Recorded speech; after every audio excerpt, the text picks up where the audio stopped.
श्रीमन नारायण लक्ष्मी नारायण भक्तजनों बंधुजनों, आप सभी को जया एकादशी व्रत की हार्दिक शुभकामनाएं।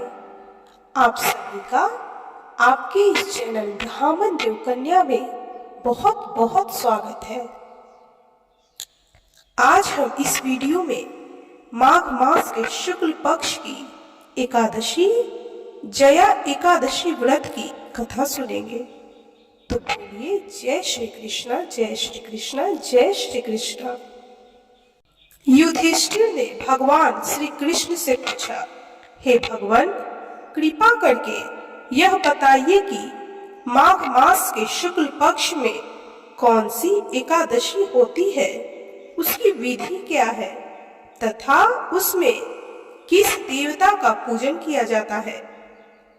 भगवान श्री कृष्ण बोले, हे राजेंद्र, माघ मास के शुक्ल पक्ष में जो एकादशी होती है उसका नाम जया है। वह सब पापों को हरने वाली उत्तम तिथि है। पवित्र होने के साथ ही पापों का नाश करने वाली तथा मनुष्यों को भोग और मोक्ष प्रदान करने वाली है। इतना ही नहीं, वह ब्रह्मा हत्या जैसे पाप तथा पिशाचत्व का भी विनाश करने वाली है। इसका व्रत करने पर मनुष्यों को कभी प्रेत योनि में नहीं जाना पड़ता। इसलिए हे राजन, प्रयत्न पूर्वक जया नाम की एकादशी का व्रत करना चाहिए। एक समय की बात है, स्वर्ग लोक में देवराज इंद्र राज्य करते थे। देवगण पारिजात वृक्षों से युक्त नंदन वन में अप्सराओं के साथ विहार कर रहे थे। 50 करोड़ गंधर्वों के नायक देवराज इंद्र ने स्वेच्छानुसार वन में विहार करते हुए बड़े हर्ष के साथ नृत्यों का आयोजन किया। गंधर्व उसमें गान कर रहे थे, जिसमें पुष्पदंत, चित्रसेन तथा उसका पुत्र ये 3 प्रधान थे। चित्रसेन की स्त्री का नाम मालिनी था। मालिनी से एक कन्या उत्पन्न हुई थी जो पुष्पवंती के नाम से विख्यात थी। पुष्पदंत गंधर्व के एक पुत्र था जिसको लोग माल्यवान कहते थे। माल्यवान पुष्पवंती के रूप पर अत्यंत मोहित था। ये दोनों भी इंद्र के संतोषार्थ नृत्य करने के लिए आए थे। इन दोनों का गान हो रहा था। इनके साथ अप्सराएं भी थी। परस्पर अनुराग के कारण ये दोनों मोह के वशीभूत हो गए। चित्त में भ्रांति आ गई, इसलिए वे शुद्ध गान न गा सके। कभी ताल भंग हो जाता था तो कभी गीत बंद हो जाता था। इंद्र ने इस प्रमाद पर विचार किया और इसे अपना अपमान समझकर वे कुपित हो गए। अतः इन दोनों को श्राप देते हुए बोले, ओ मूर्खों, तुम दोनों को धिक्कार है। तुम लोग पतित और मेरी आज्ञा भंग करने वाले हो। अतः पति पत्नी के रूप में रहते हुए पिशाच हो जाओ। इंद्र के इस प्रकार श्राप देने पर इन दोनों के मन में बड़ा दुख हुआ। वे हिमालय पर्वत पर चले गए और पिशाच योनि को पाकर भयंकर दुख भोगने लगे। शारीरिक पातक से उत्पन्न ताप से पीड़ित होकर दोनों ही पर्वत की कंदराओं में विचरते रहते थे।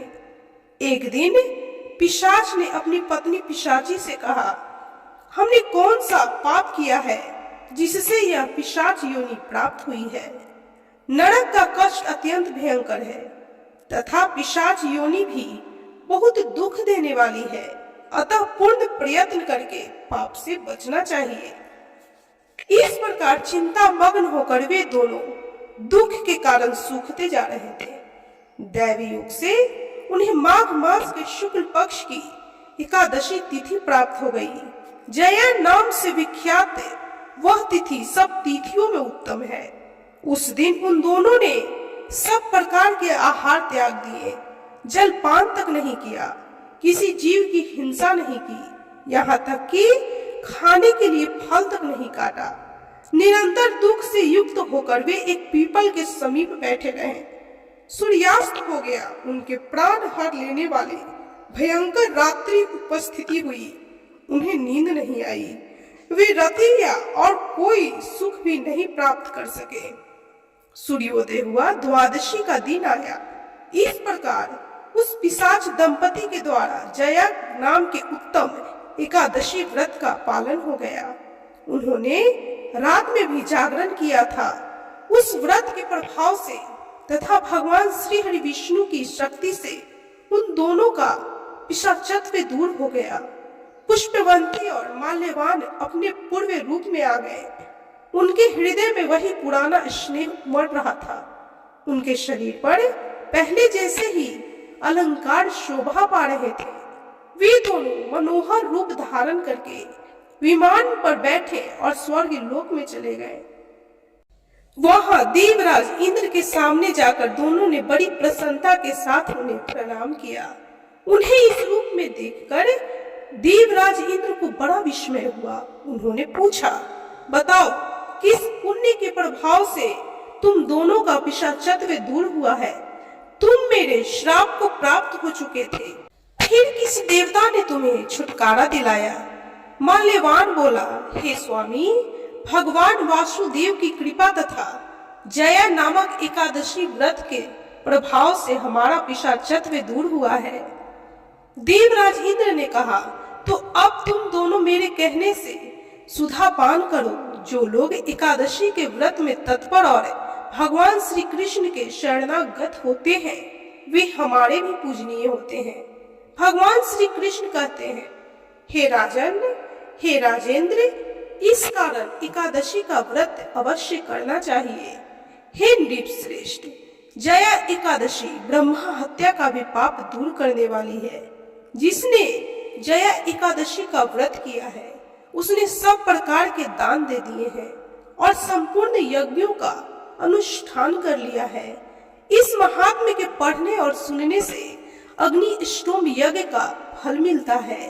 संगीत एक साधना है, एक विद्या है। इसमें पवित्रता आवश्यक है। फिर जिस सभा में अपने से बड़े गुरुजन आदि उपस्थित हो, वहां प्राणी को संयम और मर्यादा बनाए रखना चाहिए, ताकि गुरुजनों का सम्मान बना रहे।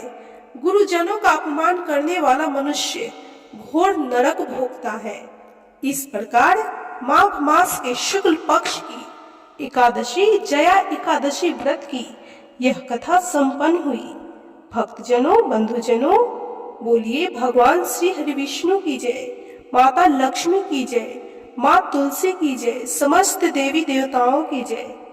इस कथा को सुनने वाले सभी भक्तों पर भगवान श्री हरि विष्णु की असीम कृपा हो।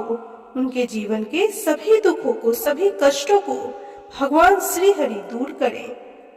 भक्तजनों, बंधुजनों, यदि आपको यह कथा अच्छी लगी हो तो प्लीज वीडियो को लाइक कीजिए। चैनल पे नए हैं तो कृपया चैनल को सब्सक्राइब कर बेल आइकन को प्रेस करना बिल्कुल भी ना भूलें और कमेंट में जय श्री कृष्णा अवश्य लिखें।